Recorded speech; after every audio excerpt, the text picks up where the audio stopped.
One of the quotes I like the most is actually from Dick Eastman. He once said, "The degree to which prayer is mobilized is the degree to which world will be evangelized." And we are talking about movement, particularly gospel movements. One thing that we understand is this: every gospel movement is preceded by prayer movement. Now I'm here to briefly share a little bit about Billion Soul Harvest. When we say billion, we're not just limited to 1 billion. We're talking about rest of the billions who deserves to hear the good news of God.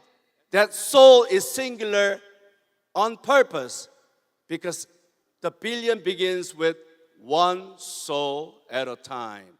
I think it's safe to say that every single one of you in this room are now familiar with the 2033 initiative of Jesus' crucifixion, resurrection, ascension, and Pentecost. About 25 people gathered together in Manhattan, New York, a couple of years ago, as we are waiting for the year 2023, which will be the first year kicking into a decade into 2033. Hence, we were talking about decade collaboration, decade initiative. We're about coming together to win as many souls as possible, as the church is the bride of Christ. And as we anticipate the coming of the Lord, the kind of gift that we can offer to God is the souls that are won for Jesus Christ. And that's what we are about. And Luke chapter 15 has 3 parables, basically talking about the Father's heart, going after that one last soul. That which was lost mattered to God so much so that it warranted an all-out search. The shepherd, the woman who lost the coin, the father who's waiting for the son, same message. Which was lost was found. There was a party. We want to have more parties. Hallelujah. Billion Soul Harvest is more like a vision. No one owns it. So Billion Soul Harvest can be owned by all of you, because you and I have the same desire and prayer to see that least and the lost would come to know the Lord. As you see on the screen, we talk about these 4 grades at Billion Soul Harvest. Say great return. Say great harvest. Say great unity. Say great breakthrough. You see, great return. At the sense of urgency in our time, we should be the ones that are preparing the way of the second coming of the Lord. Talk about great harvest. In the past 1 year and a half, I traveled 80 countries. My brothers, I'm here to say that God is alive. That God is not asleep. That God is at work in a mighty, powerful way for the salvation across the globe.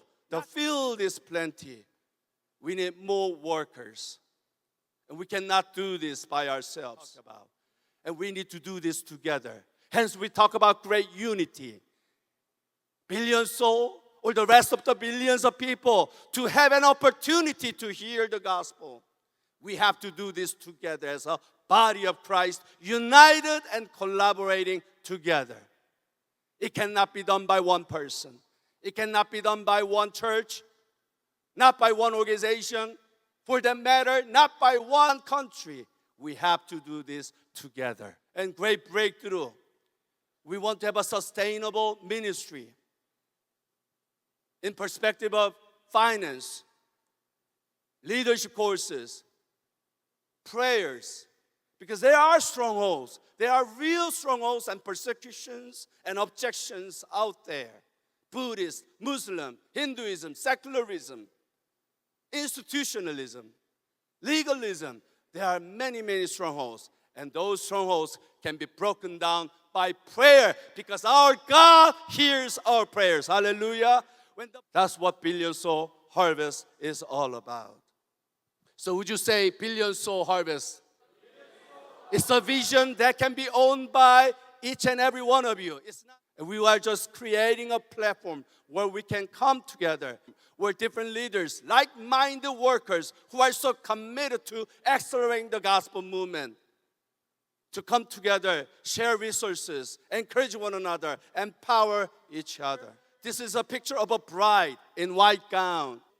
She's wearing a military boot, and there is a sword. It's no time for the church to beautify its building or programs. It's time to rise. It's time to wake each other up. It's time to wake the church up. Amen? So would you rise?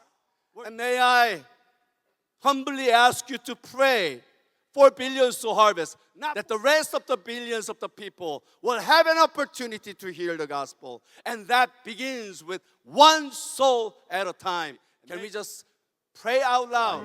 It is my prayer that every single person on this earth will have an opportunity to hear this good news so that they can choose to live in abundance that is only found in Jesus. Lord, when this gospel of the kingdom of God shall be preached to the world as a testimony to the whole nations, then the end will come. We are looking forward to that day, Lord. May we long for great harvest. Lord, may we unite together. We pray for great unity. Let there be a great unity amongst us. Let there be a great unity in this time of summit and beyond, that the whole church, global church, Jesus' church would come together. Lord, let there be a great breakthrough personally and ministry-wise and organization-wise, movement-wise. Lord, Heavenly Father, thank you, thank you. When the power of the Holy Spirit comes upon you, you will receive power and you will be my witness here in Jerusalem, in all Judea, Samaria, and to the ends of the earth. Lord, we humbly commit and we obey. All glory and honor to you. In Jesus' name, amen.